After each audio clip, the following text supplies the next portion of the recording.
Hi, I'm Jeff Murrow. I want to welcome you to True Texas History. And today, November the 24th, is the anniversary of when Jack Ruby uh, shot Lee Harvey Oswald in Dallas.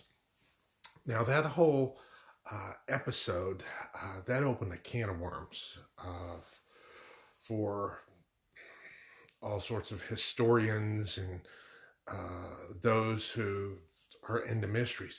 And it's hard to know exactly what happened because keep in mind, even though that was back in 1963, here we are in 2020, and there's still roughly about 10,000 files that have been deemed confidential about the episode.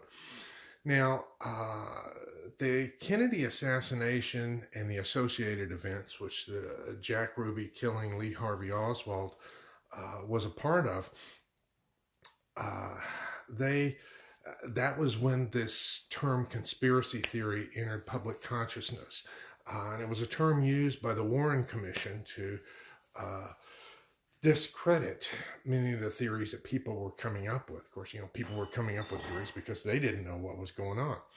Now, Jack Ruby, his actual name was Jacob Rubenstein. Of course, you don't hear much about that in the press. But on this day, he went ahead and shot Lee Harvey Oswald. There's a lot of oddities about that whole episode that still defy explanation. I mean, he left his little dog in the car, and his little dog was his life. And, some people wondered if he was psycho, even heading on into that incident, with the interviews that he gave. Now, he ran the Carousel Club, had a lot of strippers there. And strangely enough, the man didn't drink. He abhorred the use of drugs. Now, in his background, there's a lot of shadiness there. There were rumors that he may have had some dealings with Al Capone back in his childhood and youthful days in Chicago. Later on in the 50s, there's some evidence that he was involved with incidents going on in Cuba and perhaps involved with gun running. He had several business failures along the way. And there was, a lot of people close to him wondered about him. Now, with him shooting Lee Harvey Oswald, he was initially charged with murder for that incident, and then it was later overturned. Of course, the Warren Commission said that there was no conspiracy theory in terms of Ruby turning around and killing Lee Harvey Oswald.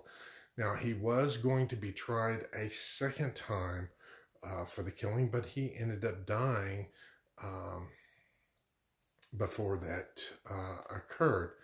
The murder took place in 1963. He died of cancer just a few years later, which raises, a lot of questions about Jack Ruby because, why did he do it? What were his intentions? Was he part of a larger plot?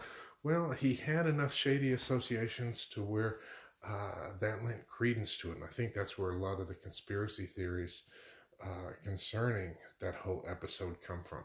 Plus, there was a lot of shoddy investigative techniques being used in dealing with the assassination of President Kennedy. And it didn't help that, the mayor was a former member of the CIA and things such as that. Going into it, it just, the whole thing reeks of cloak and dagger, and it's also odd that you had so many people that became presidents that were there in Dallas on that day. You had Richard Nixon, who was in town. You had George H.W. Bush, who was in town. Of course, LBJ was there. You had Kennedy there. A lot of things just are puzzling. And why was Dallas so important on November 22nd? But the Jack Ruby killing of Lee Harvey Oswald 2 days later fed into all sorts of speculation, and also the withholding of information has led to a lot of speculation concerning what actually transpired in Dallas that day. But I wanted to go ahead and cover Jack Ruby, what we do know, what we don't know, and how that is the origin of the popular use of the term conspiracy theory. And because the Warren Commission had to find some way to debunk all kinds of theories and say that they didn't have substance. Now, keep in mind, a lot of weird things that were considered conspiracy theories come 2020, people are actually starting to talk about them. Like having to have documents to travel and forced vaccinations and so forth. That used to be considered, well, that's way out ideas, but now, who knows?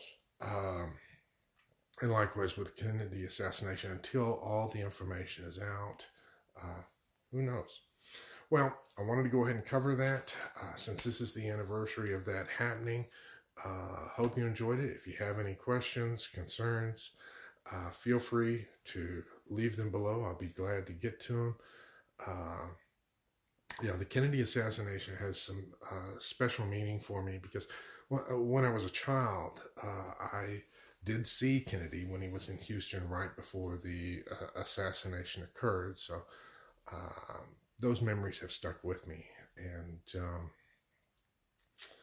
so that's why, every year I do something about the Kennedy assassination. So anyways, until later, I wish you all the best. Vaya con Dios, my friends. Goodbye.